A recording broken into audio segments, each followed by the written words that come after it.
अस्सलाम वालेकुम नाज़रीन, तव्हां ॾिसी रहिया आहियो शाहीन न्यूज़ ऐं हाणे सजावल मां राज़ पठान जी रिपोर्ट।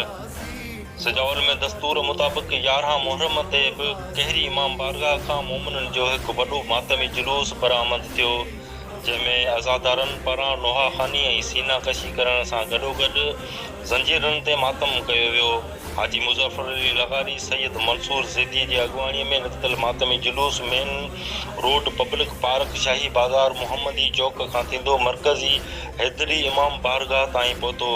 जिते मोमिननि जी मजलिस मुनक़द कई वई। मातमी जुलूस ऐं मजलिस जे हिफ़ाज़त लाइ सजावल पुलिस पारां जुलूस जी गुज़रगाहनि वटां मिलंदड़ सभई लिंक रोड ऐं घटियूं सील करे सिक्योरिटीअ जा सख़्त हिफ़ाज़ती इंतज़ाम कया विया,